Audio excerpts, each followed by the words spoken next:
Welcome to Planning Phase Syndicate. Thank you all so much for joining us tonight. We have an amazing episode planned for you. A little bit shorter this week. I apologize. With Easter, we took a couple of days off to be with family, and so we are recording this on a Tuesday, which is not a norm for us.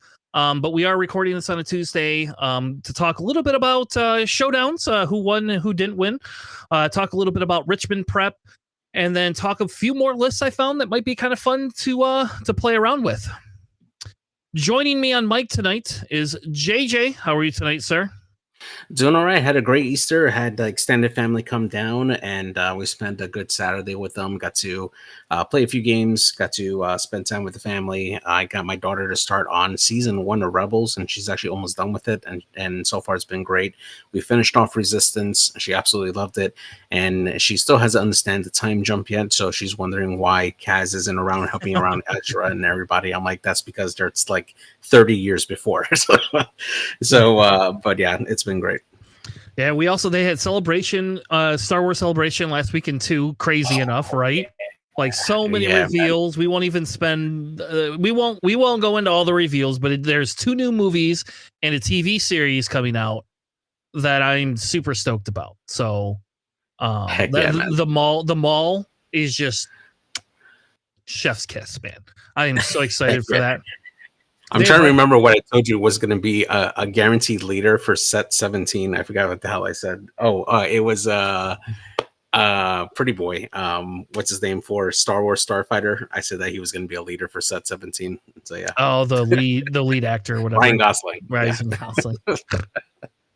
Well, you never know. We're not going to do spoiler leaders for set 17 yet. That's a little far down the road, but there was some good. There's also some good reveals that kind of came out of that, giving us a little bit of a traction on what Star Wars is. So if you're a Star Wars fan, and you're not here just to play the card game, there is quite a few cool things that are coming out in the next couple of years. I'm excited to finally have a Star Wars movie in the theater again. I don't know, like I'm going to Richmond this weekend. And my son's like, do you want to go see the Star Wars movie? I'm like, I'm not going to be here, man. Like, I know they got the 20th anniversary or whatever. And I was like, I'm not going to be here. And he's like, we could go Thursday night. And I'm like, yeah, but I got to get up at like 6 a.m. or earlier to get ready for Ryan. Like, I don't know if I want to be out late. Like, I should probably be home packing. Revenge of the Sith, man. 20th anniversary, man. Yep. You have some exciting news. You're going to meet us up in Richmond. So I'm driving, you're driving. It's a lot shorter for you, but you're gonna hang out and play some stuff in Richmond too. So that's exciting that you're coming to hang out with all of us. Yeah, man. I'm definitely excited to be over there and see everybody that's over there. I mean, I've talked to a few people that were heading out over there, so it's gonna be a really, really fun time out in Richmond. And I'm excited to see everybody over there for sure. Yeah, and I apologize because we don't have a lot of card things to give away. Maybe we'll print up stickers this year. Maybe that's what I'll do, because I don't have the, like, when we had X-Wing, like we like custom did like artwork for cards, but that's not really a thing that happens in SWU. So I don't know, like, if it's worth investing the money into that. Maybe it is. I mean, maybe we could have somebody redo leader cards for us. I don't know. I just don't know. They're not tournament legal, so I don't know if people would get super excited about them or not. So maybe we will, maybe we won't. But anyway, I'm excited. I'm going to Richmond. I'm going to be basically a no sleep boy all weekend. So if you are part of the KTOD Discord, there is a KTOD hangout that Friday night. So we are going to that Friday night. Ryan has already promised me his drink that they are buying everybody a free drink. So I can at least get 2 drinks. He's very insistent that he's going to drive. So I was like, okay, all right, works for me. Then I can have an actual, like, I can sit down and have a couple of scotches and not feel bad. So I don't know I don't even know where we're staying. Are you spending the night Saturday in Richmond, or are you driving back? No, I got some stuff for Sunday morning, so I got to drive back on Saturday. So yeah. Mm-hmm. Yeah. So side note, we will not have a podcast out for you on Monday because we will not be recording Sunday night. Like, there's just no way I'm going to have the energy. Even if I get back in time, I'm going to have zero energy. I'm going to probably come back home and just sleep. Like, I'm not going to have the energy to record. So we will also be pushing next week's podcast to Tuesday. Yeah. for sure. And it'll be nothing but Richmond coverage that Tuesday. So that'll be what it is. So. And then that's when they drop all the new leaders for the next set. If they do, we are not covering them. So I will just tell you right now, we will not be covering them. So, but why don't we kick it off with our Galactic Gazette, our news and spoiler segment? Let's talk a little bit about some of the judge promos and the new card that got revealed.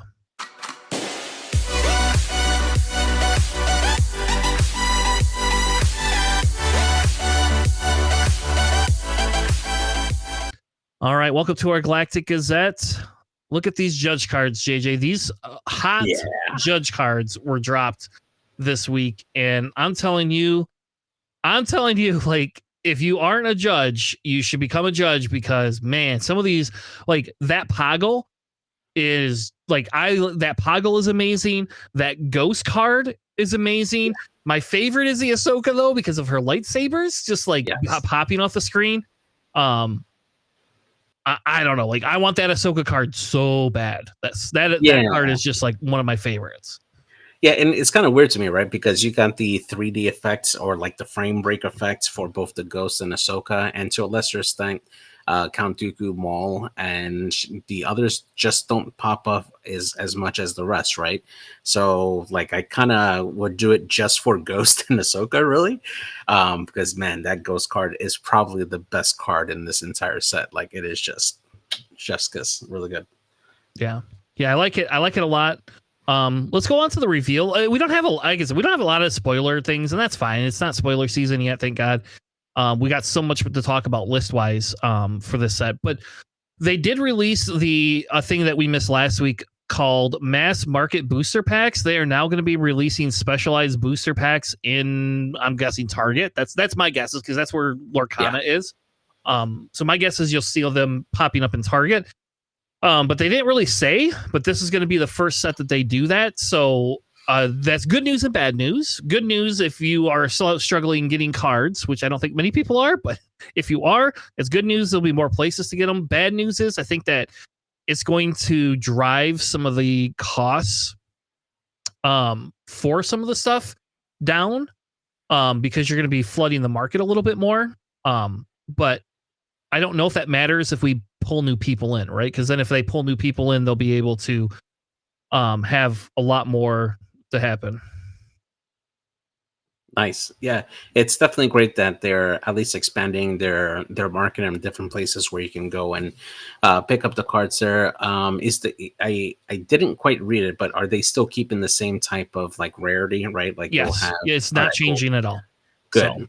Yeah, that was one of my concerns that I thought that might come up. But if they're keeping it the same, then it's going to be great. It's going to be more accessible for a lot more people to go and grab it. Just wish that they also included some reprints for some of the earlier set cards from previous sets, just so it's more available for other people. But I get it, going forward, you're just pushing more of the newer content just to make it easier to get it out there to the public. So yeah. Yeah, and so what that tells me is a couple of things. I think that tells me that your set 4 and set 5 may be a little bit more powerful in like the ranking scheme that we've seen. So I'm wondering if set 5 is actually going to like outclass some of the stuff that we've seen in set 4. And if that's the case, I understand why, because if they're getting rid of set 1 stuff, right, you know, like in set 2 and set 3 stuff in a year, like this helps people buy in at almost the earliest break point that they can. So I don't know. It's cool that they're expanding a little bit. I mean, I won't lie and tell you it's going to be really hard walking into Target, like with the wife and seeing those booster packs there, just not buying one. Like I'll never need the cards, but it will be hard to not just be like, oh, look, there's Star Wars Unlimited. I can just buy that right now. Like, look, I'm not going to buy anything from, I'm not going to get an icy. I'm just going to spend that money on the booster pack. Yeah, exactly. All right. So the next one is Watto. JJ, why don't you tell us about the new reveal, and I'll tell you why I'm excited. Yeah, so we got the 3-cost blue aspect Watto, and he is a 1/6 fringe, and it reads, on attack, an opponent chooses one. You give an experience token to a friendly unit, or you draw a card. Definitely some uses for some from some decks. I can definitely see this being very useful in like in a Moff Gideon deck from set 2, or even Ray, since that power level is low and you're constantly giving out either experience tokens or drawing a card when you're attacking. This definitely has some uses for some of the decks that we have on for now. So overall, pretty decent card. Could see some play just depending on what else we see from this particular pack. Yeah. I like this a lot, actually. I think having 6 health makes it out of takedown range just immediately, right? B, it gives you a unit that you can throw indirect damage on if you want.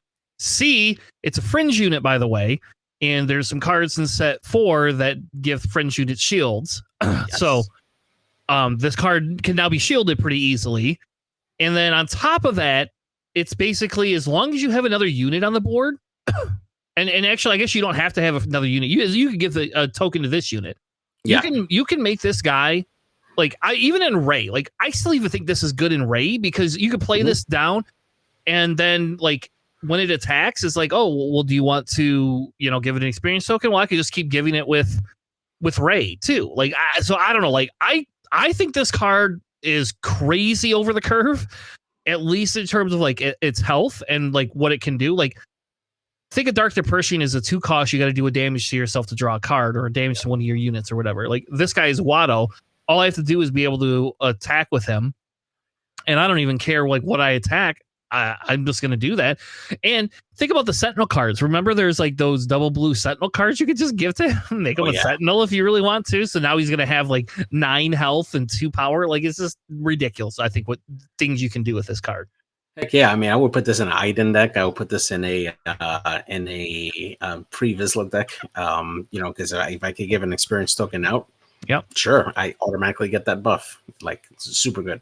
Yeah, and just think of like comboing this with Val. Like, oh man, yeah. Oh man, can you think about this and Val and Thrawn and New Thrawn, right? Being able to double it, like. You could double Val to like beef up Watto even more. Oh man, so dirty. Yeah, that's great, dude.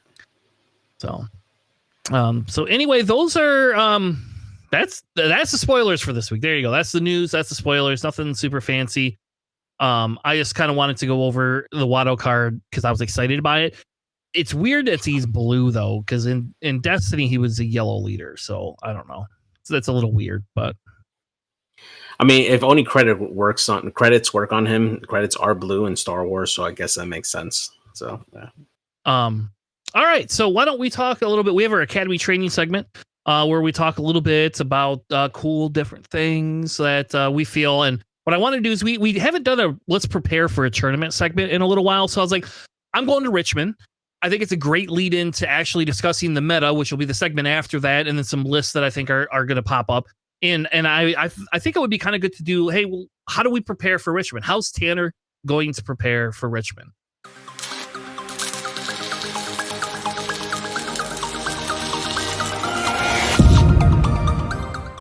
All right, welcome to our Academy training segment. We're going to talk a little bit about preparing for a bigger tournament. Richmond is actually the biggest Swoot tournament I've played in so far. So I will say, and JJ, this will be your... I don't think JJ even went to a PQ. Did you last? Yeah, I did. Last season, I went to the Atomic Empire PQ. That was definitely a ton of fun. Yeah. Yeah. So this is like 5 of those put together. Yeah, exactly. So, well, this is gonna be pretty big. I am very excited for this, but I said, hey, well, there's some stuff I've been doing. I've been prepping. Like, so I've been on 3 to 4 different decks that I've been considering. People tell you got to choose right away. I can have a hard time choosing. I've been jamming games. So I thought, let's do a little quick segment to talk a little bit about, what can happen, what we can do for preparing for Richmond.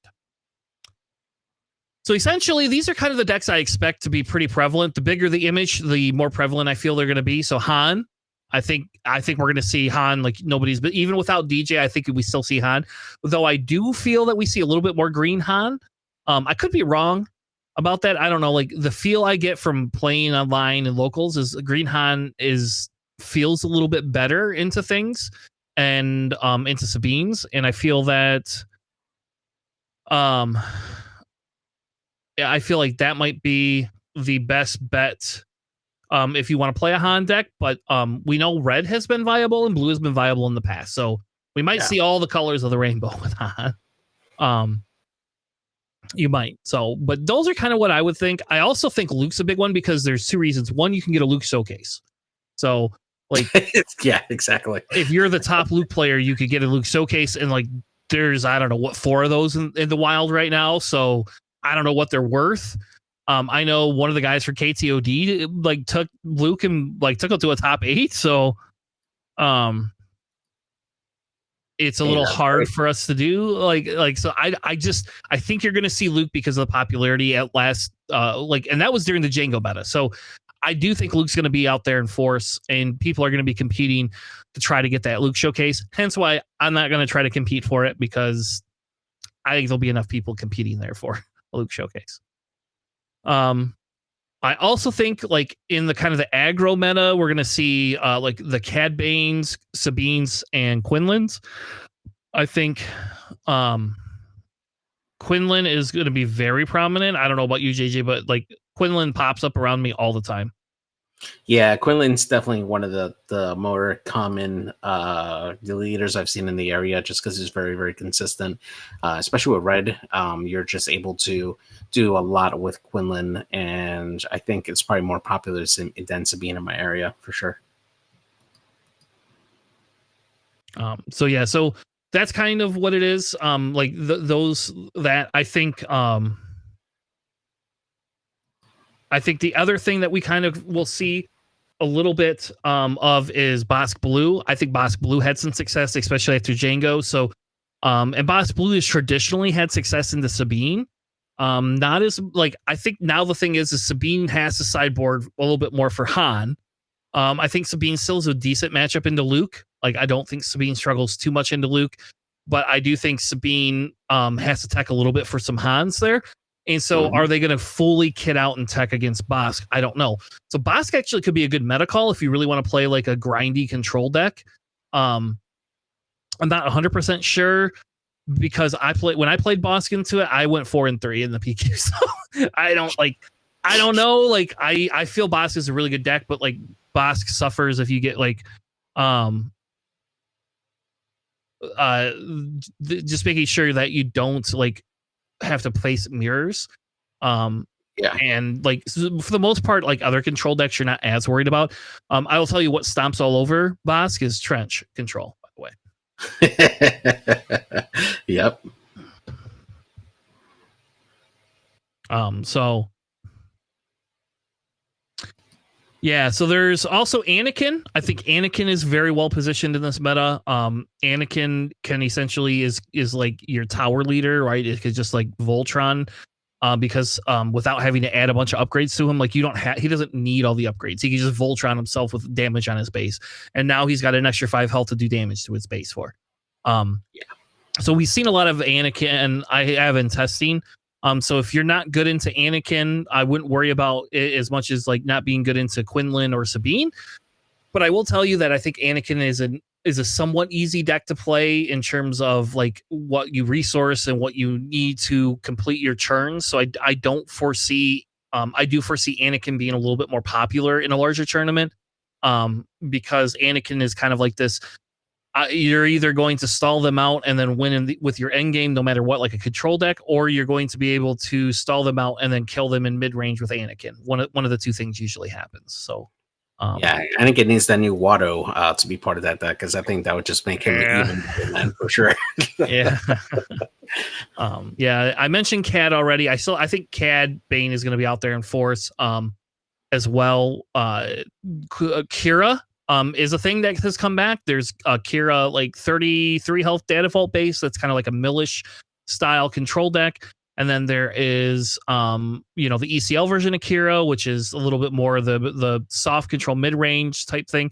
Kira is just such a good character. I don't care what Alex said. I saw like Kira was my 4th pick for Richmond. So if I don't feel super comfortable with other decks, I'm picking Kira because I went top 10 in a PQ with her, and I've had very good success with Kira. She's a pretty easy deck if you've navigated her before to pick up and just play again.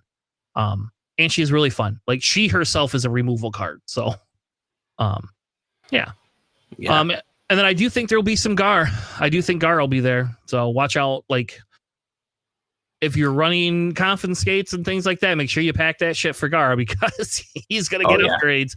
And he's an explosive, like, villain Sabine style deck, I think. Yeah. That Yeah, really definitely like work. I've seen a lot more iterations of Gar Saxon that are now more space focused.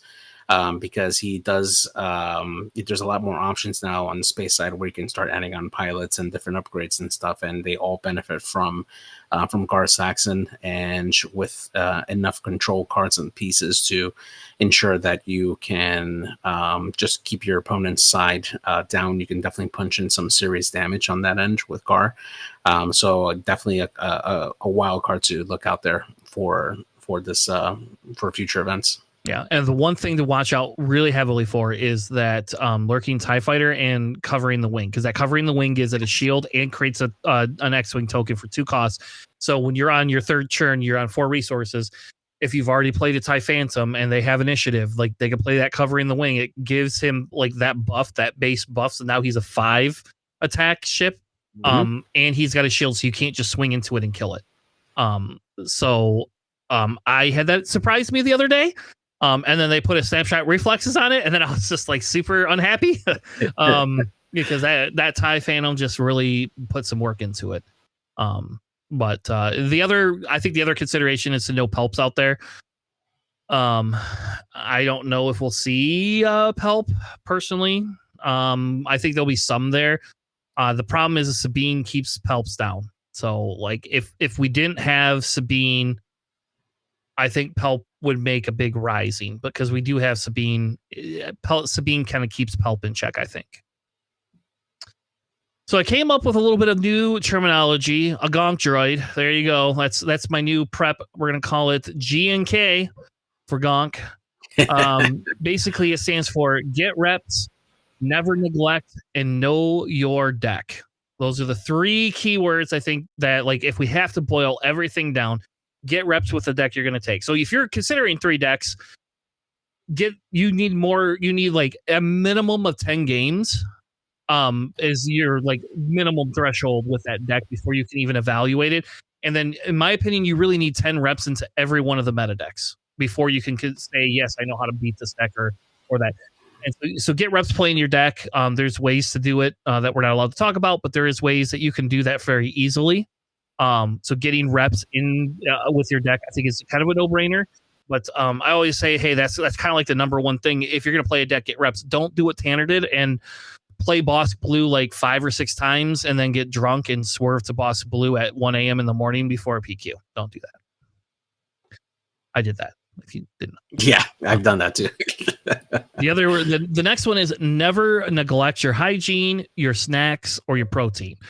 So if you need to bring an apple with you, or like a can of Coke to get a little bit of sugar content, I carry Nerds and Jolly Ranchers typically. I don't know how warm it is in Richmond right now. How warm is it by you, JJ? It's in the lower 80s right now. So I would expect. Wait, it is? Yeah, I would expect it to be about the same in Richmond. Yep. All right, so shorts it is, but so Jolly Ranchers are probably out then, because your Jolly Ranchers will melt. Yeah. But I carry Nerds specifically for that reason, where I can just open the box of Nerds, eat like a handful of them to get the end of that sugar. A lot of times I'll carry like a beef jerky with me, and I always shower before I go to an event. I do not wake up hungover and not shower. I will be hungover versus not showering. I don't care. I don't need that extra hour of sleep. I want to shower. I don't want to smell bad. Yeah. And that's one of the big things, especially when we go to these larger tournaments and they got us like crowded in, and I'm not a small person. So, I do sweat. Yeah, for sure. I mean, definitely having a good antiperspirant, and as well as, hell, even my hands sweat a lot.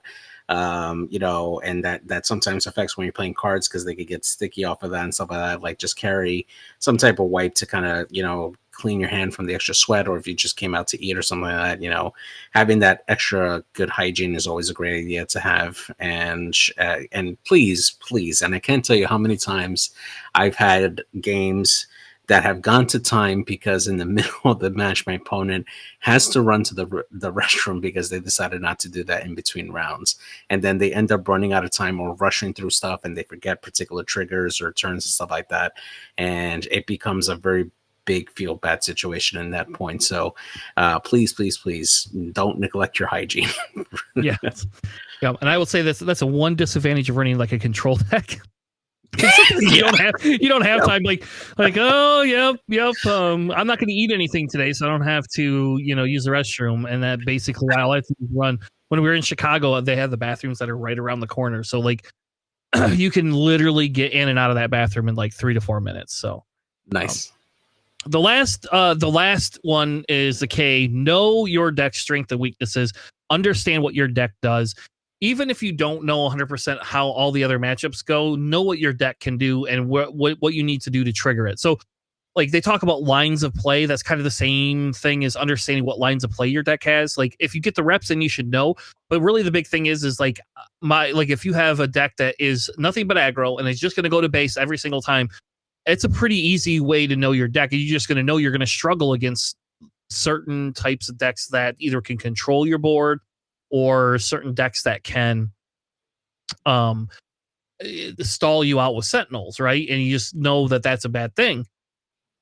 But if you have like a more toolbox or a mid-range type deck, then know when you have to resource, know when you have to play your resupplies, know when you have to stop your opponent from being able, like, can this unit that shows 3 damage on it, can it swing in for 6? Can it swing in for 7?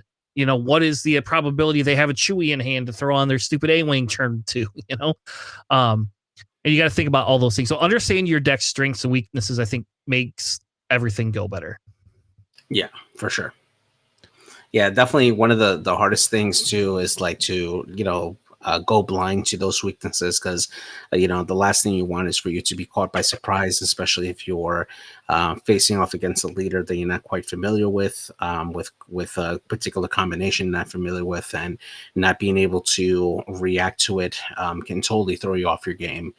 So knowing your deck strengths and weaknesses definitely helps you formulate a plan on the go while you're playing with it, because you know exactly what you have in your deck and what you need to do to react to it. That definitely is a very, very big strength to have when you're prepping for a large tournament like this. Yeah. So really the last piece of advice that I have is if you want to have fun, try something off meta. Like if you don't want to, like if you want to play and you don't want to be insanely competitive, you're like, hey, I don't have the reps in, can I play something fun? These are some really good fun decks that actually can win you games. Like Piat is nothing to slouch at. Like, period. Piat blue and Piat red, and like we did a deck tech video on Piat red to begin with, and like the biggest issue was the Django's just made it super hard to deal with. Like, because you had to tech a little bit for Django, and then it was almost an auto win. You had to tech a little bit for the Django's, then you won. But the problem then became is like you were weak to all these other lists. Now with Django out of the meta, I think I need to go back and revisit that Piat red deck, because that deck is just like have fun and let's have fun. Like we're gonna have a lot of fun. Like I don't care about TDR anymore. I'm gonna Devastator you on turn 4. I like just all sorts of crazy stuff that you can do with that Piat deck. So yeah, definitely. And the best part about it too is like, people have seen like the established meta back when we had Django, and now that Django's gone, it really does open up a lot of creative list options from some of these less used leaders now. So it definitely opens up the avenue for you to have fun with these new leaders, as well as potentially be competitive now that you have that particular leader out in that style. So you can experiment with different options with these new leaders. I know Grand Admiral Thrawn is definitely a leader that I've had a ton of fun playing with all the when defeated triggers, as well as Admiral Trench, which we've done a deck tech on. Definitely something really fun and competitive to play, and something that could potentially be a dark horse to win the event. You never know. Yep. Yeah, and I think that's the key is like if you have fun playing one of these other leaders and you're like, I don't really want to play something better, then don't play a meta leader. Play one of these things, like and go win something. Like I don't know, that just you could, if you're the top Lando player, you get a Lando showcase. So there you go. Like that. I mean, just like that in of itself is like a pretty cool thing. Like I think there's some legs to Lando that we just have to explore a little bit more. I like Lando more than I ever thought I would. And kind of the same with Obi. Like I found, some legs with Obi that we hadn't had before. But anyway, that's our academy training. Hopefully that helps you a little bit as you're prepping for Richmond or some of these other PQs coming up.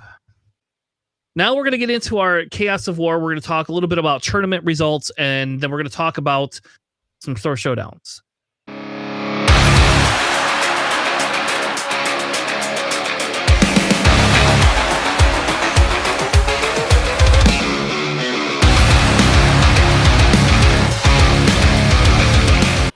All right, welcome to our Chaos of War. This is our tournament analysis segment.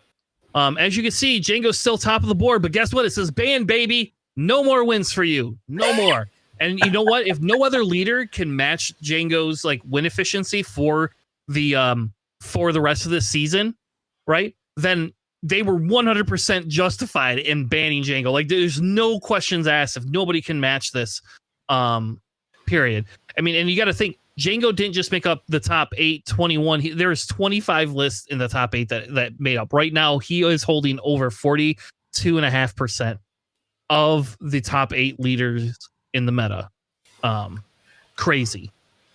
Yeah, I mean, that's a stark difference too, right? From the next level, right? You got Quinlan Boss coming down at a paltry 12.5 in the top 8. And I mean, that's almost triple, actually more than triple the showing, right? For between what Django was doing and what Quinlan is doing, and then it's very, very close after that when you look at all the other leaders below it. So I mean, that's a huge disparity between the first and second showing. So hopefully with Django gone, we're going to see the rise of other leaders on here. I think Quinlan honestly is a really, really solid choice to take that top spot, but I think Yellow Han is another leader that's going to see a big resurgence. Or really any color of Han, right? Can do better. I mean, he lose out on the DJ, but were the other colors of Han? I mean, the DJ wasn't like their main focus as Yellow Han was. Yep. Yeah. Like if you look at some of the statistics, and we'll look at that in a minute, you're actually seeing Han Green is doing very well right now. And that's because Han Green was never super reliant on DJ. I actually contemplate whether that Han just was worse because people tried to shove DJ into that deck and it just didn't need to even be there. I mean, you still smuggle him out for 5 with the tech thing, and that's still really good. Fair enough. So, all right. So the first store showdown we're going to talk about is Metropolis Center. Also welcome to the show, Alex. Thank you for joining us as well. Locals Lander, ran a lot longer than I expected him to. Yeah, no problem. So the first store showdown was happened to be taken by a Han Green. So there you go. Alex, what is this list? Let's talk a little bit about it. I think we reviewed a Han Green the other day, but this one has a few different things in it. And I think that would be fun to talk about. Yeah, so it's Han Green, which was kind of a thing in set 1 for a little bit, but then it lost to Boba pretty bad, and then DJ was too important, so you might as well run the mono yellow. But Han Green's always been a really solid deck, especially if you can turn 4 U-Wing reinforcements, always disgusting. Yep. So yes, this Han Green, just a 30 health base here. You got double Hotshot Blaster, triple L3, triple Pilot Luke, double the yellow R2D2, triple Surprise Strike, triple Blue Leader, triple the White Falcon, triple the Yellow Falcon, triple Sundari Peacekeeper, triple Tech, which I'm not even sure if you need triple Tech anymore, honestly. I was thinking maybe 2 would be fine. Anyways, triple Resupply, double Waylay, triple Chewbacca Pilot, triple of the 5-cost Han, triple of the 6-cost Falcon, 1 Ephes Nest, triple the 7-cost Han, double U-Wing Reinforcement, and double Home 1. In the sideboard, you got double Confiscate, a 1-off Bamboozle, a double Spark the Rebellion, a 3rd Waylay, double Kira, 1-off Change of Heart, and a 3rd Home 1. Which, okay, so to me, what's wild is they have Kira in the sideboard. That's crazy to me. In Han, that just feels like the best, because you can play that a turn early and just really neuter the hell out of somebody, because they don't usually have powerful enough units to just murder your stuff. I guess unless it's control, right? That's a yeah. I mean, I would honestly trade out tech for that Kira to go in there and maybe add one more Emphasis Nest in there too, since they only have two of the Kira in there. I mean, tech has its uses. It definitely helps, especially when you get when you're forced to resource, some of your higher cards like that. Tech helps you get it out later on, assuming that tech is actually alive and on the board on there. But I think you get a lot more reliability out of Kira and in this particular deck. But hey, I mean, they ended up taking it all, so I mean, they did something right for sure. Yeah, because I've been messing around. I was like, oh, should I build out my Han Blue deck again, see how that looks with this new set? And I'm just like, I probably don't need triple tech. Like, the deck was mostly for the DJ, and it is still good to pull stuff out of your discard pile, and especially when games go long. So I'm just like, I probably just need two, and just cut an extra card there and put some other new fun thing in there. Because I'm not exactly sure like what advantage you get out of running 3 techs here. I don't either, because it's not like you have any Lukes, or you don't like, you only have one Emphasis Nest. So like if you resource it, like you pulling that tech and trying to play that out of your resources is like nuts. Cost a lot. Yeah. And like, L3 and the 6 cost Falcon, they already have smuggle. I mean, I guess you can smuggle out Falcons, like the 3 cost ones, either of them, or smuggle out a blue leader. Doesn't seem too bad, but I'm not exactly sure. I mean, it's a really easy resource for sure, but I mean, I will tell you, I have seen the L337 and Falcon combo. So if somebody captures that Falcon, they just play that, and then the Falcon comes in ready. So that's a really dirty. That's actually, that card is kind of BS when it comes back into play, because it comes back into play ready. So when you L337 and you uncapture a Falcon, or you kill whatever has captured the Falcon, I guess this is more because my deck plays capture mechanics, but I didn't realize that Falcon came back in play ready, and they could then swing with it. I was like, oh my gosh, like that's nuts. And if they haven't played any other resources, like other than the L337, at least have a few resources, they could throw a Han on that thing, and then there you go. Now you're eating 5 damage and you're crying a little bit. I don't know. I like it. I think Han Green's actually positioned pretty well nowadays. A little bit weird. There's no reinforcement walkers, which aren't like, necessarily incredible in this deck, but it does help you draw cards or heal. It's just a good late game unit. Granted, you have triple Han and an FS and a couple home ones, but just having another big drop like that.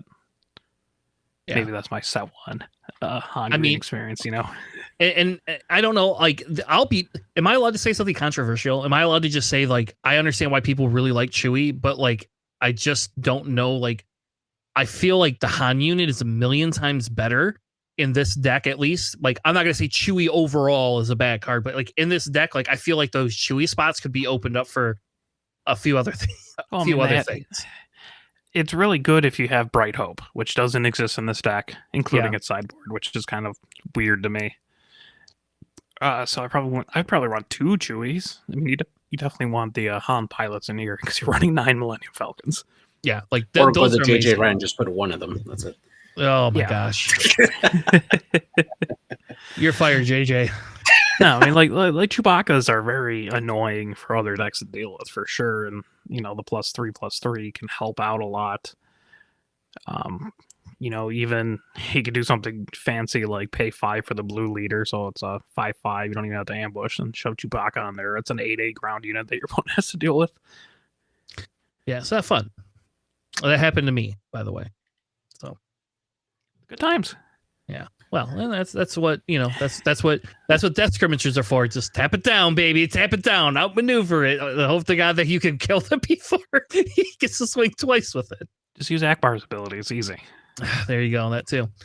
Our Cad Bane Tarkatown was the runner-up in that showdown. JJ, what is this Cad Bane deck? It's a little different. This is a very this is actually kind of cool. This is a very bounty hunter centric deck. I kind of like this deck actually a lot. Yeah, so don't be fooled by the red. I mean, honestly, it's still a very much yellow, scummy deck, but it's definitely there's 7 red cards in there. So this Cad Bane Tarkin Town deck, we got 3 copies of McClunky, 3 Hotshot Blasters, 2 Bazines, 3 Cartel Spacers, 3 Crafty Smugglers, 3 of the Star Hoppers, 2 of the No Goods Mean Deads, 1 Sneak Attack, which... Thank you. Appreciate it. 3 Boba Fett's, 3 Mist Hunters, 3, now there are 2 of them, 3 Waylays, 3 Forlums, 3 Jabba the Hutts, 3 Bosks, 3 Zuckus, 3 Ruthless Raiders, 3 Cad Banes, and 1 Devastator. And then in the sideboard, we got 2 additional Devastators. We got 2 Fang Fighters. We got 2 Guerrilla Soldiers. We got 2 Open Fires. And then lastly, 2 champs and doulas, or sorry, 3 champs and doulas to round off that sideboard piece there. Pretty great for a aggressive style Cad Bane list. I mean, you got all the underworld that you need on here, and then the pieces to make them work even better with those hotshot 44 blasters just being so key to getting those big shots off in there. Jabba the Hutt allowing you to play a lot of these event cards for even cheaper if your opponent just ignores them, which is really good, especially with now there are 2 of them. Just really nice to have that on there. And then of course Ruthless Raider just being just such a great piece to get in there really quick and do some quick damage immediately and just control the board. And then Cad Bane coming in to wreck whatever's left. Just a really solid Cad Bane deck with this red here. I do like this a lot here, and yeah, this is a lot of fun. Yeah, because can't you play... You play Jabba the Hutt, and then next turn you can play, now there are 2 of them, and Cad Bane, right? Yep. In the same turn, because it discounts it, and then you can capture their stuff, and then you can flip your Cad Bane. Yep. So, like, now you have 2 Cad Banes on the board and a Jabba. You want to know what the best part about Jabba is? I love Jabba so much. Jabba is like one of my favorite characters in Star Wars, but you know what's really fun on Jabba? A hotshot blaster. Like, just so you know, like now it's a 4/8. Like, here you go, guys. You want to kill my 4/8? Come on, baby. Like, 2 of you gonna die. I don't know. I actually like this deck. Like, I'm not a big into Cad Bane play. Like, it's a little it's not my play style per se. But I could easily be persuaded to play this, though. I would want 1 more sneak attack. I'm sorry. Like, if I'm gonna run sneak attack, I'm gonna run at least 2, or don't run the effing thing at all. Like, you could probably skip the sneak attack for all I care. But like, in fairness, like, being able to sneak attack a Ruthless Raider out is just like hands down. Yeah, I'd probably cut like a hotshot blaster for another sneak attack, and then add a second Devastator, and just run 51 cards and just do fun things. I like the Mist Hunter too, because like most of your dudes are bounty hunters. Yep. So you actually can draw a little bit off of it.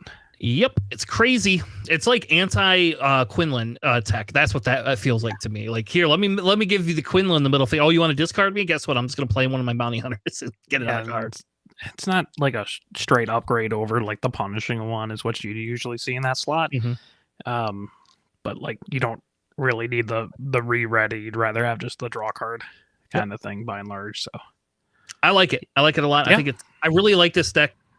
And I'm happy to see that Cad Bane doesn't like have to be, we're going to die because TDR is gone. Like, I think Cad Bane suffered before because of TDR. Like, this makes him a much more fun deck than we had before. So the next store showdown that we're going to talk about is Wulf Gaming. That happened to be one of my local stores. Not the one I run, but the one next door to the one I run. I don't know if you know this, but I won the store showdown. I will tell you, people complained very hardcore when me and Eric ID'd in the last round. They were going to run 4 rounds, and IDs are a thing, and we were both undefeated. And it's like, man, we could take the risk that one of us is going to like play each other, and what's going to happen is one of us is going to get knocked down somehow. One of us won't end up in second place because somebody else with a 3-1 record will get over, and we only were doing a top 4. It was a smaller showdown. We only had 16 people, but like, their store is very small. They can only hold 16 people. So we capped it at 16 and just said, sorry, this is where we're at. New store that's opening next weekend actually will have room to like hold a planetary. That's how big of a backroom that they're going to have. So, jeez. We're pushing that they actually get a planetary, hopefully, because that would be really cool to have one in Hudsonville. Be like, It'd be the best. I don't even have to go very far. I can take my time in the morning. I can sleep in my own bed. Love it. Well, we had one in the middle of the state and now one on the East Coast. I guess we can have one on the West Coast begrudgingly. We should. Yeah. Come on, baby. Come on over. The water's warm. No, it's not. It is. Well, not right now. It's not. But it is the summer. It is in Richmond. So I took it down with Vader yellow. I'm hesitant to even talk about this deck because now there's more people talking about this deck, and this was not that I like to hide my decks, but I was gonna go to Richmond and hope nobody really was gonna attack against this deck, and this was on my short list for Richmond. So it's between this, Trench, Kira, and Boba. Those were the 4 that I'd been considering. And I haven't been able to get Boba to be in a place where I feel good enough to take it to a very competitive event. The disgusting lack of Palpatine in those options there. I know. It's the Sabines is what's keeping me off Palpatine right now. So we got a PQ on the east side of the state. I'm happy to play Palp on the east side of the state because at least I know they'll be a quarter of the amount of Sabines. Nobody will be running Sabine. I don't have problems with Sabine with that Palpatine deck at all. Oh, but lucky you, I did. I lost my one game in the last PQ to a stupid Sabine. So the guy wasn't stupid. The guy was a really good player. But yeah, you're running Palpatine, yellow Palp. That was your problem. But go through your deck. All right. So this is the deck. I will tell you right now, my sideboard was 100% experimental. So just keep that in mind. This is Tanner testing out stuff in a live environment, which normally you wouldn't do, but I didn't. It was a $10 or $15 showdown, so I didn't care. I was like, whatever. I'm going to test out some new cards that I've not seen. So I have 3 of the First Order ties, 3 Republic Y-Wings, 3 of the TIE LNs, 3 Cartel Spacers, 3 Kajimis, 3 of the Victor 2s, 3 Starhoppers, 3 No Good To Me Deads, 3 Surprise Strikes, 2 of the Jump Masters, which we're going to come back to this in a minute because I got some crap for keeping that in my deck. But that saved me so many Han games. Oh my gosh.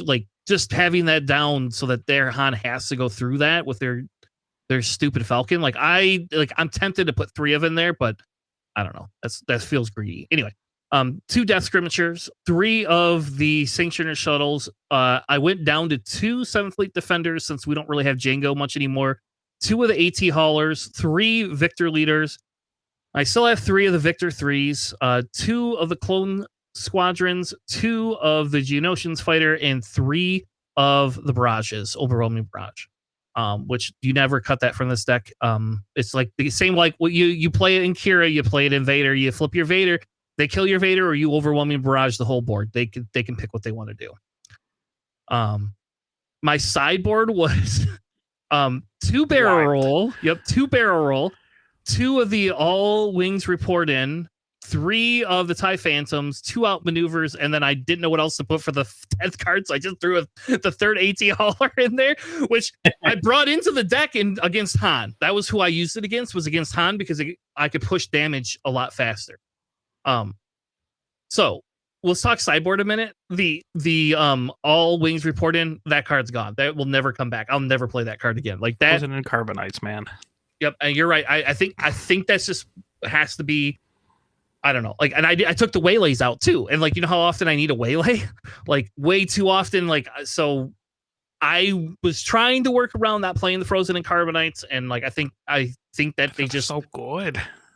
It's just counterintuitive to what my deck wants to do. The reason I put the all wings report in, right, is because you can exhaust 2 TIE fighters and then you can put an X-wing on the table. And it's if I don't have anything to do, and let's say they have a Sentinel down, I can then I now have 3 units to go against them. And if I get a Victor Leader, then there you go, Merry Christmas.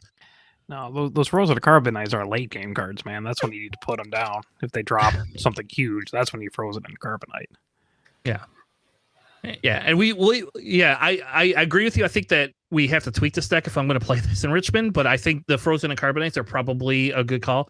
I will tell you, barrel roll was a meta call. That probably doesn't need to be in there, but I won't lie and say, oh no, you threw a Falcon down and picked it back up because you didn't want me to capture it with my capture shuttle. Guess what? I'm going to swing into base and then I'm just going to tap your Falcon down.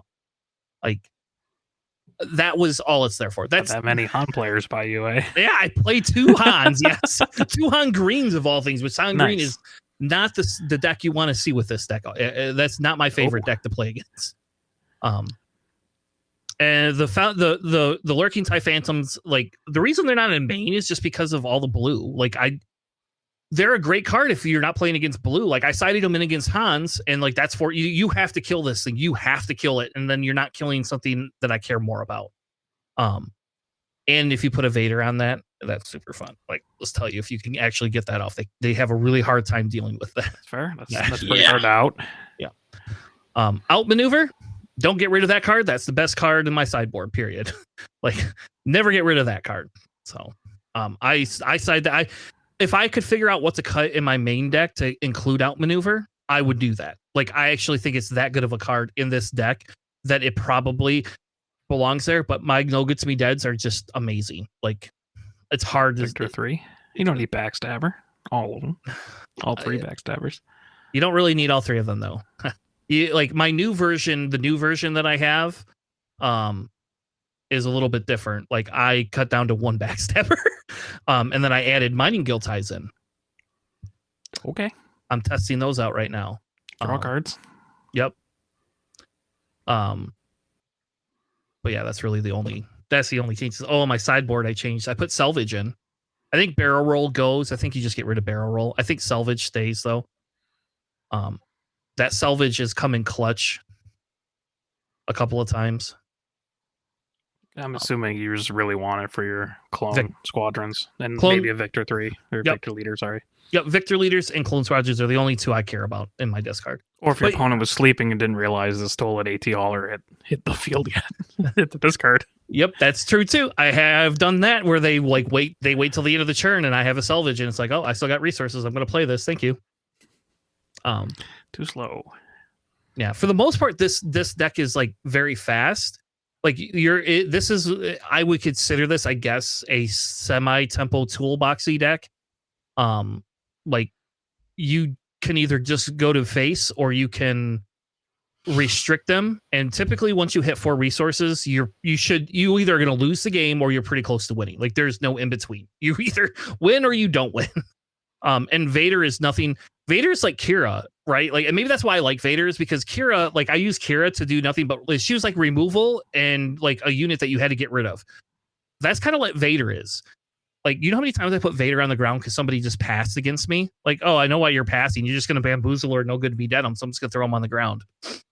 And then you go ahead and No Good to Be Dead him and I'm going to claim. And guess what? I got a Vader in 2 turns.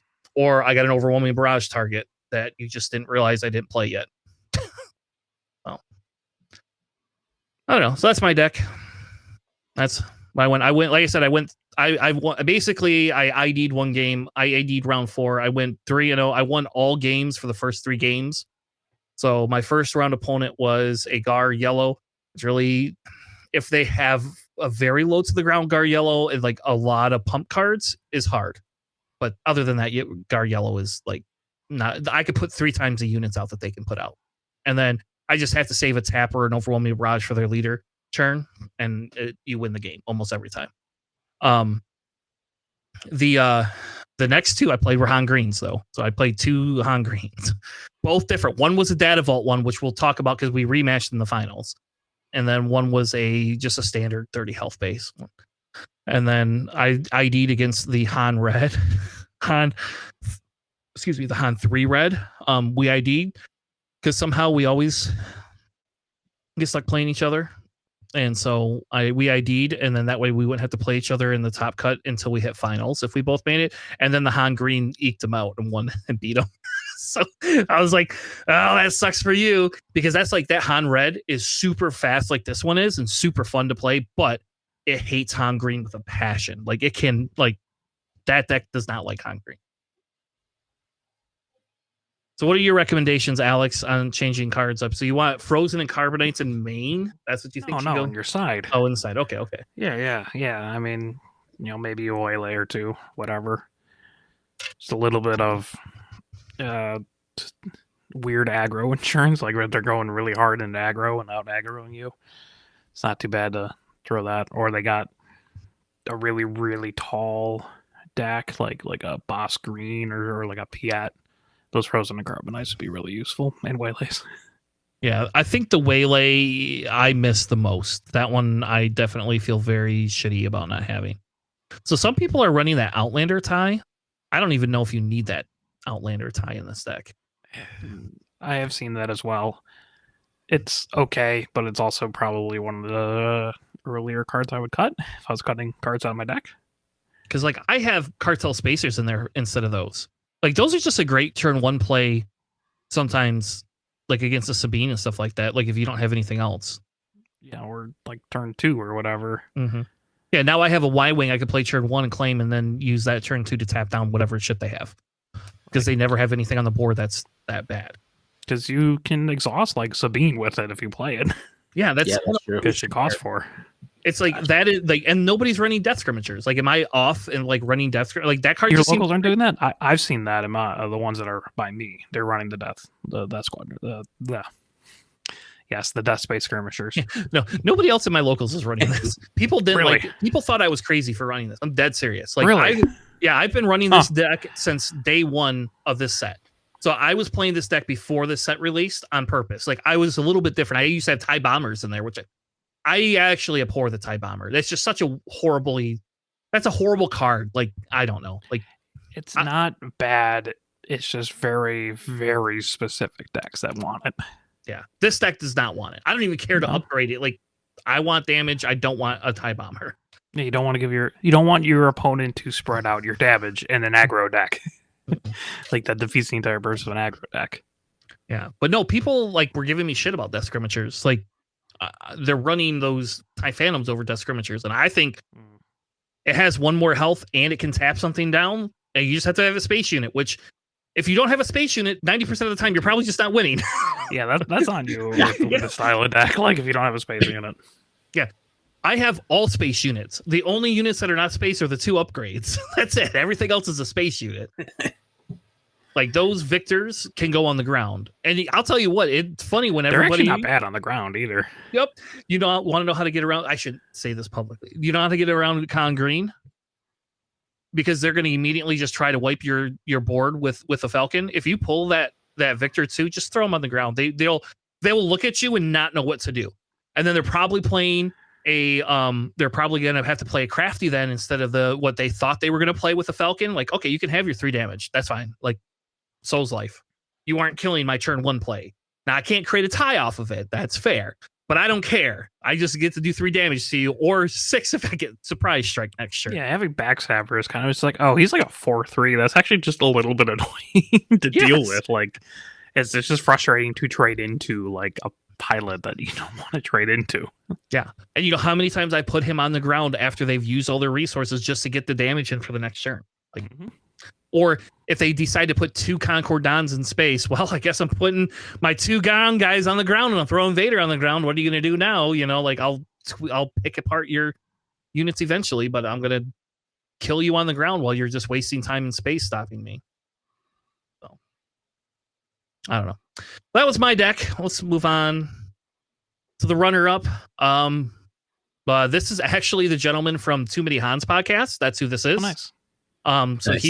They were on our podcast once. They were like about a month ago. So they talk about it all the time. They're my locals. They come to our shops. They're from Traverse City, but they are in Grand Valley in school. So though I think you and I are gonna have to go up there. They're gonna have a store showdown. They'll probably have one, and I told Sam to just tell me when it is so that we can cover it.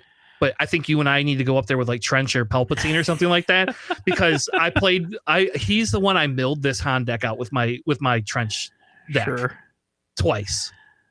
And he hates it. He was so pissed. I was like, I'm just going to bring Trench and wreck your day. I mean, Traverse City is a gorgeous city, but it's like a 4.5-hour drive for me. It is. I'll do it. I'll show up. It'll be fine. If it's nice enough during the summer, we can just get like a camping spot and throw a tent up. Like you get camping spots up there for like $35 typically. So yeah, you aren't going swimming, but you can. All right. This deck is different than the other one that we've seen. I feel that he texts this deck a little bit for the Tanners of the world. With the name of I Hate Ties, I can't imagine. Yeah, he did that on purpose because I wanted his deck for the podcast. So let's go over the deck. Let's do it anyway. So yes, this is Han Data Vault. So 60 card minimum. So you have a triple Hotshot Blaster, double Bamboozle, triple Spark of the Rebellion, triple Surprise Strike.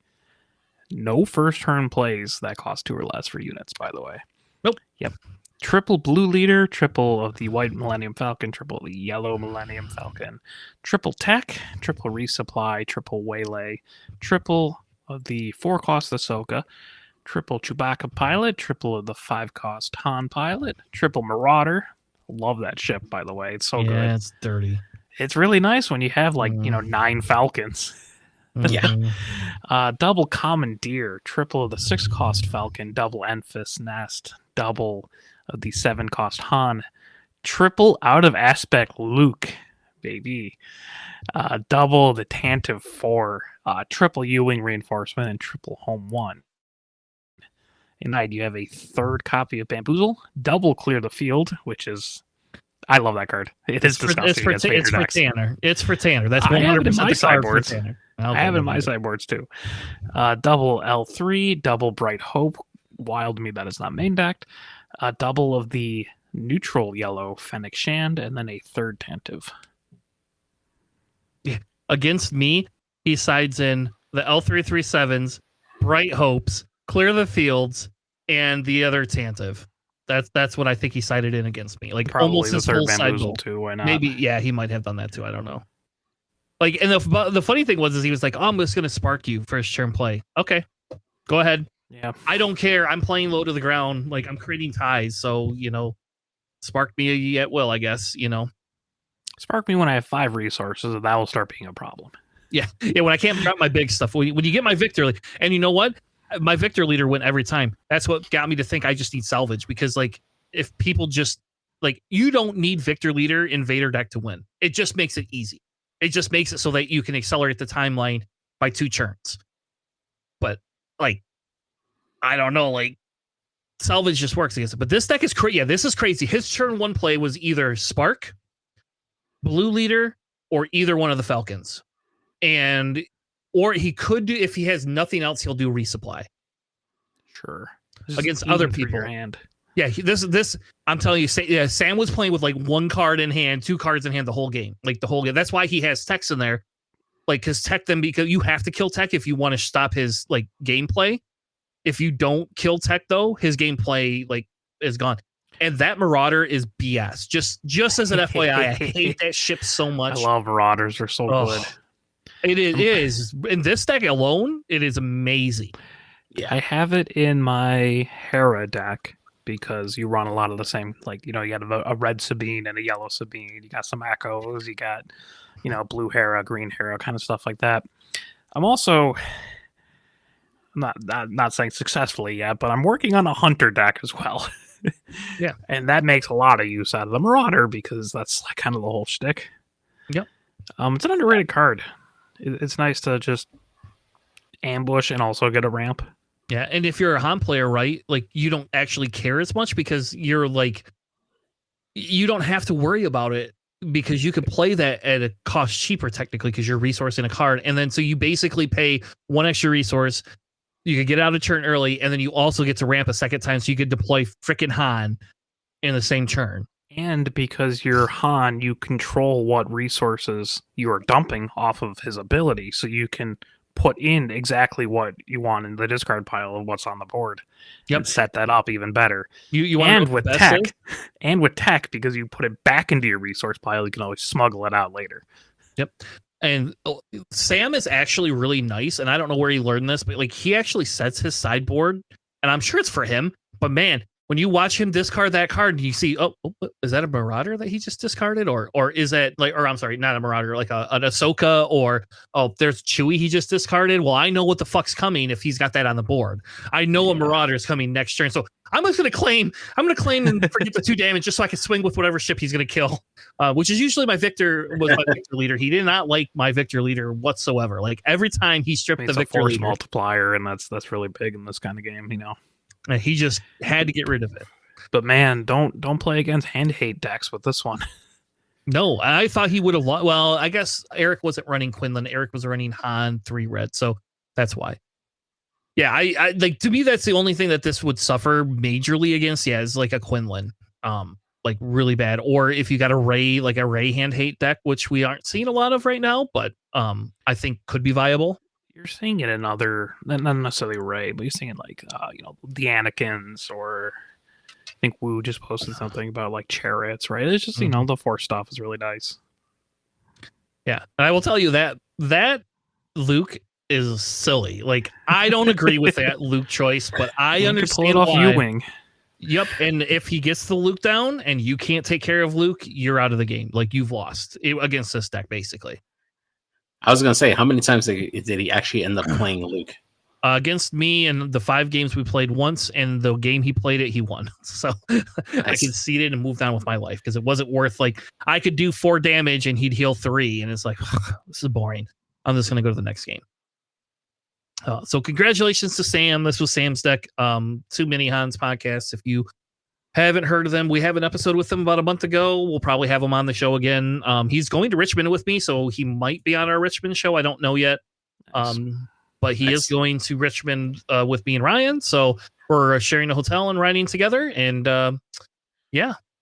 All right. Let's move on to the last segment. We have a For a Cause segment. We have some lists that we haven't seen that I kind of wanted to share.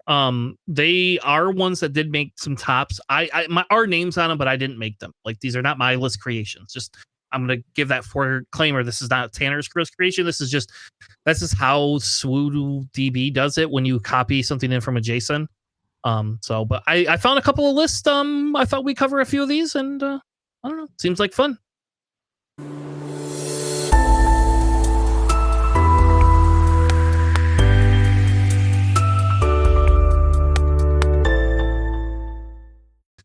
All right, welcome to our For a Cause segment. Tonight, we are going to be talking a little bit about some cool lists that have made some tops or done decently well.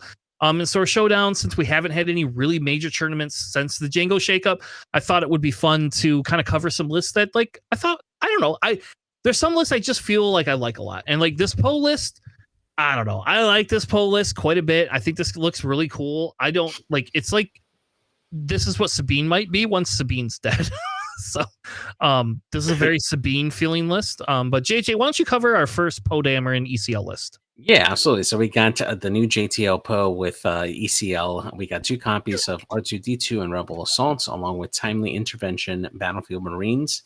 Then 3 copies of Black One, Green Squadron A-Wings, the Phoenix Squadron A-Wings, and then 2 copies of the Resistance X-Wings, 3 Blue Leaders, 2 Fleet Lieutenants, 3 copies of the Millennium Falcon, 2 Red 5s, as well as Sabine's Masterpiece and Sindari Peacekeepers, 2 copies of For a Cause I Believe In, Cham Syndulla, and Poe Dameron, 1 copy of Red Leader, and 3 copies of Chewbacca, 3 copies of Poe Dameron Ground Unit, 3 Wreckers, and 1 Radis to round off the list. And then on the sideboard here, we got 2 Cassian Andors, Fang Fighters, and Bright Hope, as well as 2 Planetary Bombardments and 2 U-Wing Reinforcements.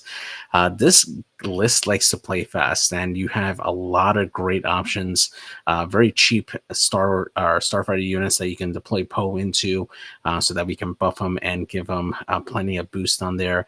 The real benefit of having some of these cheaper units is that they do have the Rebel tag on it, where you can take advantage with like a Fleet Lieutenant, especially if you already put Poe onto that particular ship. It just gives a really big buff to that particular ship when it goes in an attack with Poe leader on it. It can do some really great spike damage right off of it, and then you have a lot of great support with some of the other higher cost Red Leaders, or even better pilots with like Chewbacca, and then some really big impacts with like Wrecker and Poe Dameron to just help you finish off the game. Definitely a very aggressive list right off the bat. And if you cannot get these units off of the board quick enough, Poe's just gonna have a field day just jumping in between ships constantly and doing some really big damage out there on the board. Can I ask, is it weird that they only have the 2 of the For a Cause? Like, either do 3 or don't go in with it. Like, I guess I'm confused by that choice. Yeah, that's a bit odd. I think that definitely deserves to have 3 of them for sure.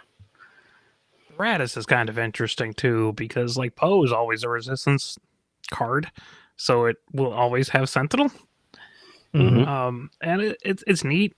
You know, it's a giant 8/6 space sentinel that when it dies, it does 8 damage to a unit on its way out. So that's kind of cool. I wish there was like another one, just because that's really interesting. And then like it would work with your planetary bombardments, because your planetary bombardments on the side are just doing 8 damage unless you have the Radis out, which is substantial. Don't get me wrong, it just seems a little bit out of place.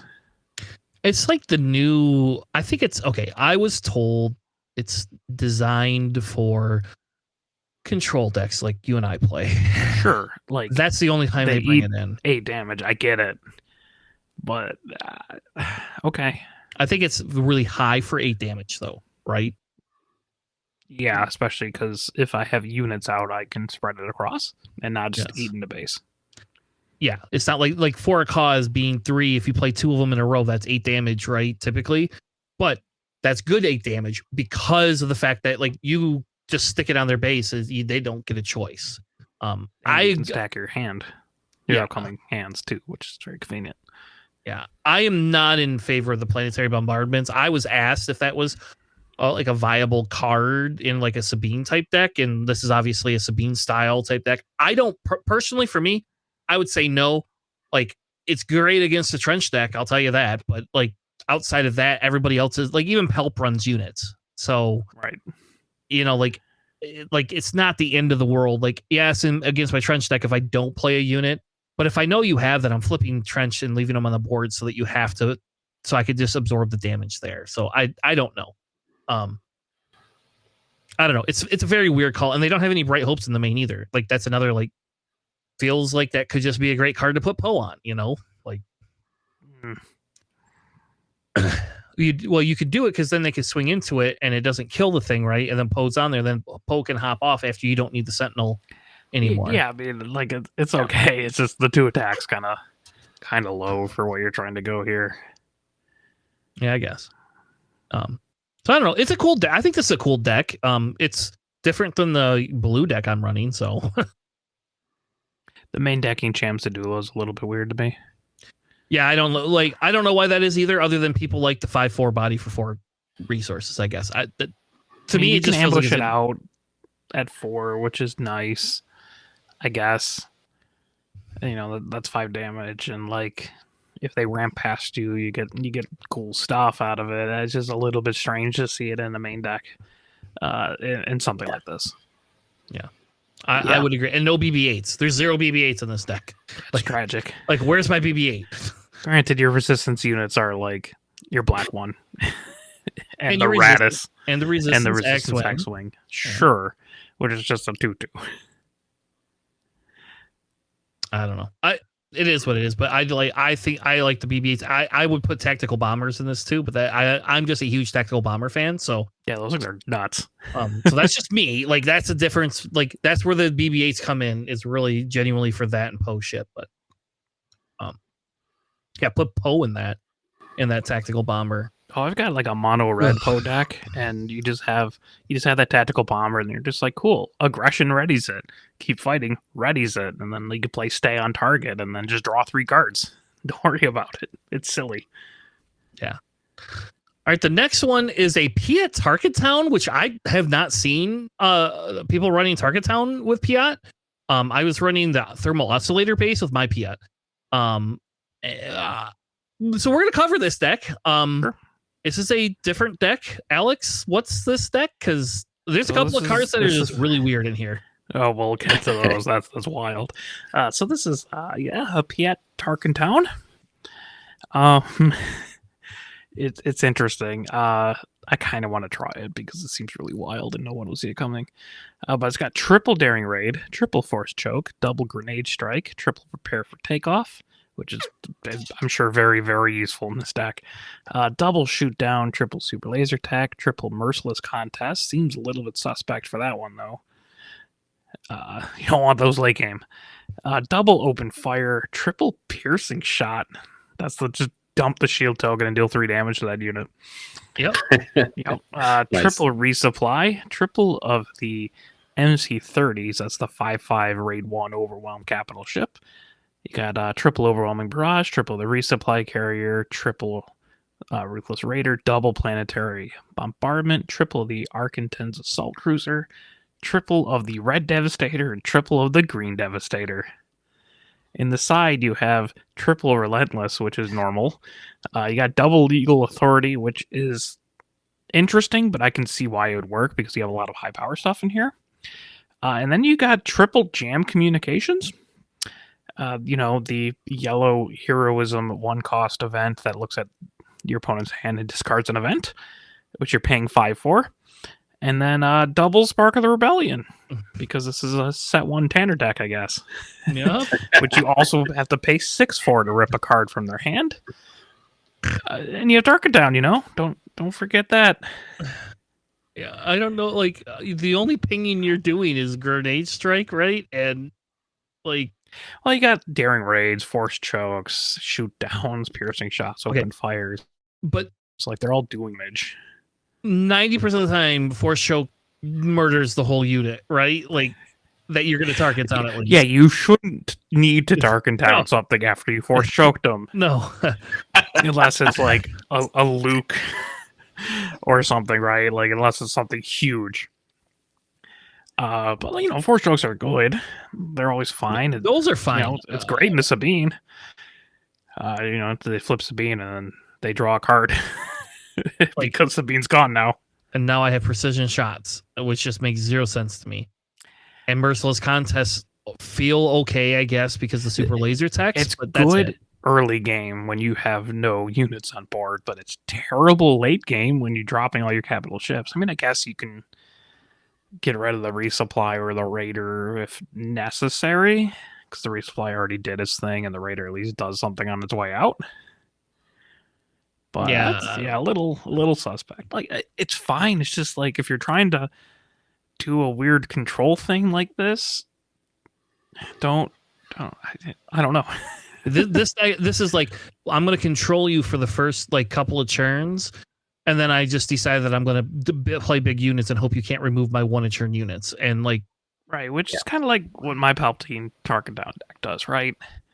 But that's this better one is you just steal something. But yes, that actually has a lot more interaction and the ability to pull units out and stuff. This is wild. I kind of want to see how it plays, because if I bring this to locals, my opponents would just be like, I am confused, and then they would think I'm like some sort of like deck building god. Yeah. And I think the big thing is can this defeat the Sabines? Can you control Sabine until you hit your turn where you can flip Piat and then just kill them? Because I'll tell you, my Tarkin Town, or not my Tarkin Town, my Piat red deck suffers a little bit to Sabine. Like when we had Django, it didn't effing care. It walked all over Django's. Like it was like, Django, you suck. I played that. I was like, why are we gonna nerf Django? Like, look at this Piat works fine. But outside of that, the Piat, against Sabine, now that Sabine's back, the Sabine can just push damage before you can drop your freaking MC-30 or whatever, right? I don't know. It's different. We'll just put it that way. It's interesting. I want to give it a spin because that would be kind of some sort of stupid random deck that I would definitely play. I'm just not sure how it would do.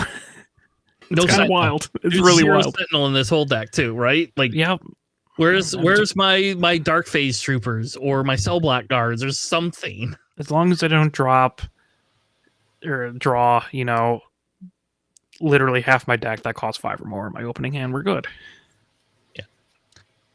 So anyway, this is a deck. Cool. I did want to cover it, because I like when people iterate differently, and I am curious to see how this would play out in the meta. Like a grenade strike into a Tarkin Town could actually do a lot of work. Yes. Early game. And shoot downs 3 damage is kind of what their early turn is, right? And it costs 2. You could play it on your first turn if they play an A-wing or something, right? Yep. So it makes sense. It's just kind of wild. Yep. Well, this next one is a Vader blue deck. in the Dagobah Swamp as it should be. No, it should not ever be in the Dagobah Swamp. Vader never went to Dagobah Swamp, damn it. Ugh. All right, JJ, why don't you tell us about this Vader blue deck? Yeah, so we got Vader visiting Dagobah Swamp because he has to wait for Luke in the cave to attack him in the Force. So we got 2 copies of Outflank, 3 Director Krennics, 3 Inferno 4s, 1 Kijimi Patrollers, 3 Mercenary Gunships, 3 Onyx Squadron Brutes, 3 Wing Victor 2s, 3 covering the wing, 3 Entrenched, 2 Landing Shuttles, 3 Victor Leaders, 1 Victor 3, 3 copies of Close Combat Squadron, 2 Iden Versio Pilots, 3 Shuttle STs. We got 3 TIE Ambush Squadron, 2 Survivors Gauntlets, 2 No Glory Only Results, 3 copies of Overwhelming Barrage, and 2 Malevolence. And then on the sideboard, we got a Bombing Run, 3 Confiscates, 3 Attack 1 run, JJ. No, that's not bombing run. It's attack run. Oh, sorry, attack run. With 2 space. I see the bombers, and I'm like, bombing run. Yeah, no, it's not. No. Most of the words are in there. It's fine. Yeah. We also have 3 Unexpected Escape, and then 1 additional No Glory Only Results, and then of course another. I can't remember, Malevolence. That's the last one on there. So definitely a really interesting style here for this particular Green Vader here, going with blue here.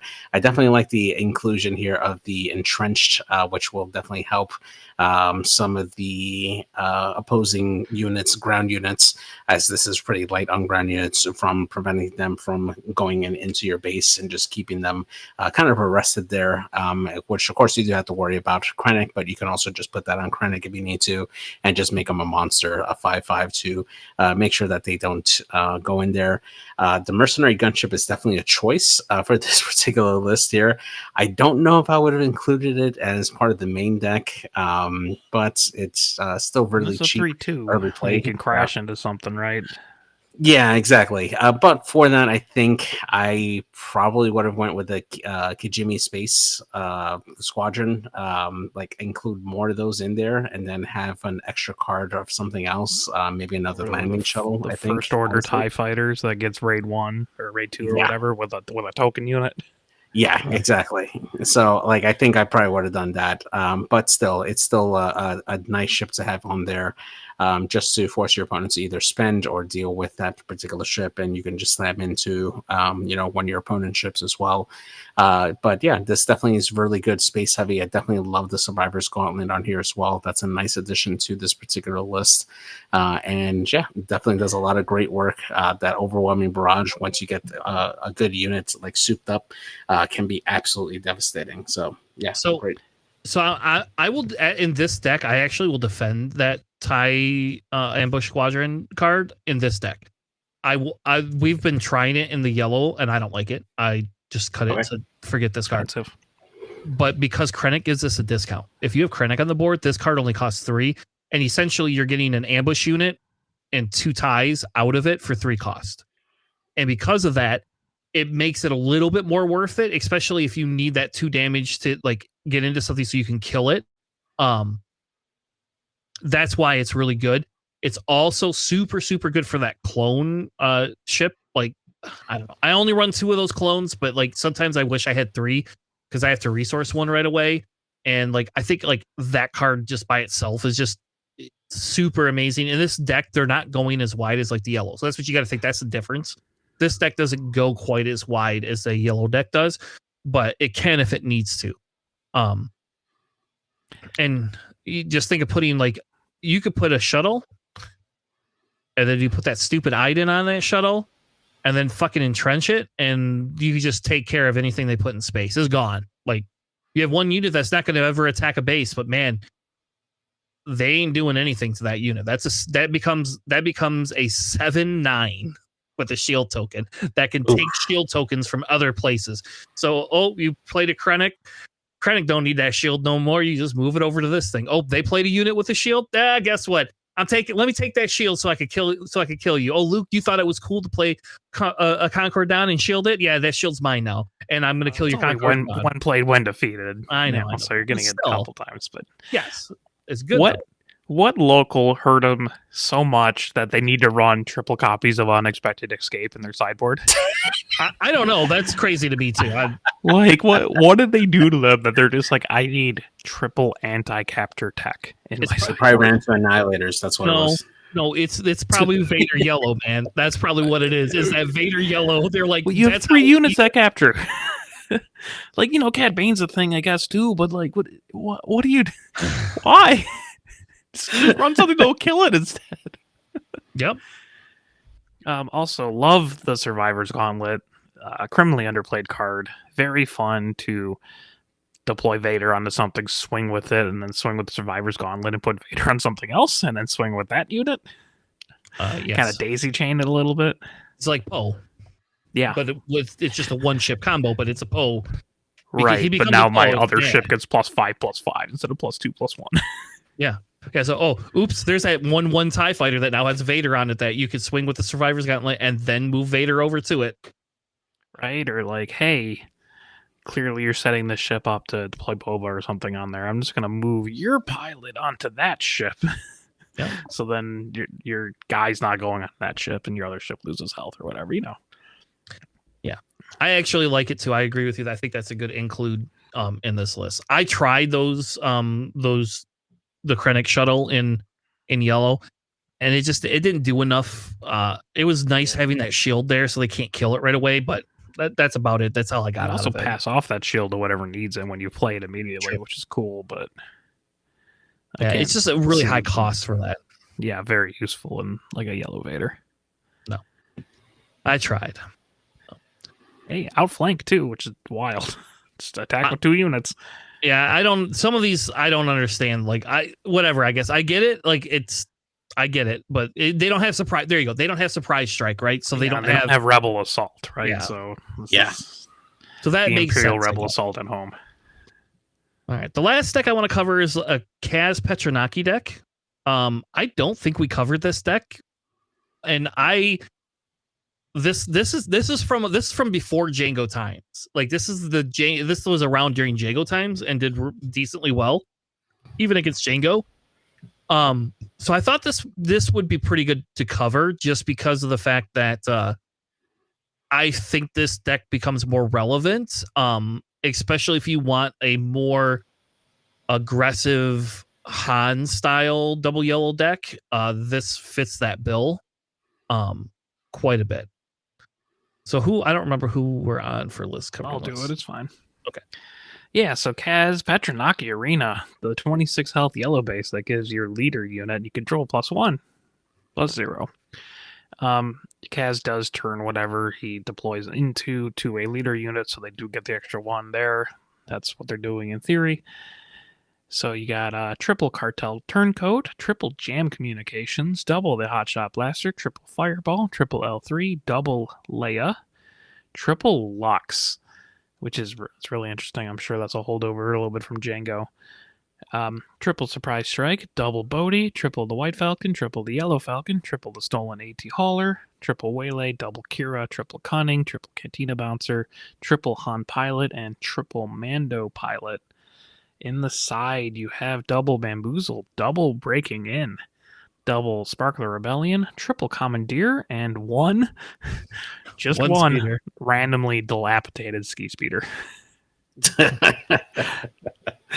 Don't know why. They're running one off on the side, but sure. Yeah, because you can. I have a local that runs a mono yellow Kaz deck that's pretty similar, presumably. It can do. It's got a lot of burst out of nowhere, and it's really good into aggro because of how well it's able to control things, which is the exhausting with like Cunning or Locks or Leia, and then coupled with just hitting really hard with Kaz and stopping. Like the Fireball from losing health or paying for the Falcons really strong, knocking off any bounties that you have on there, the Hauler, obviously. All the cards that are built for Kaz. Really nice. I like it. Yeah, I actually like this, and like Kaz was one of the heroes I was like really high on, until we hit Django meta, and then he didn't do anything. But I genuinely think there's something to Kaz that we are really missing, that he should just be top of the meta, and maybe we'll see it this weekend in Richmond, and people are just sleeping on it. I don't know. Like, I don't know if double yellow is the way to go. Like, we played around with double yellow Mando, and that did decent. Like that's a surprise deck that people do. But like, this actually like hits a million times harder than that Mando deck does. That Mando deck is a stall deck. I got a silly mono yellow deck for you. Yeah. Is it an Akbar deck? It's an Admiral Akbar yellow deck, and it's wild. I told you I'd run it 100%. I would absolutely. I'll send it to you. I got it to the point where I'm content with it, and it's really fun to play. It's Chancellor Palpatine. You know, you get a Palpatine in your thing. All your token units come in ready. So when you exhaust one of your own dudes, you just have a ready X-wing. Yeah, it's wild. It's so silly. It's so fun. I'll send it over to you. We can do a deck tech or whatever on. I don't really care. Sure, that'd be fun. So, all right. Well, I think that's all I have for tonight. A little bit shorter of an episode than we normally do, but we're kind of waiting till Richmond. And again, as an FYI, we will not have an episode Monday next week. I will not be recording when I come back from Richmond. Even if I come back Sunday night, I'm not recording. I'm going to lay in a chair and cry that I didn't make day 2. So, yeah. So yeah, there's that. But we will record on Tuesday, and Tuesday the whole episode will probably be just dedicated to Richmond. JJ is going to meet me out there too, so we'll have a couple of different sides to the story. Nice. So it'll be I think it'll be a fun weekend. Very little sleep weekend, but I think it'll be a fun weekend, and hopefully JJ or I get to make day 2 and get to talk a little bit about it. So, all right. With that being said, thank you all. Have a good night, and we'll see you on the flippity flop. Have a great night, everybody. Thanks for listening.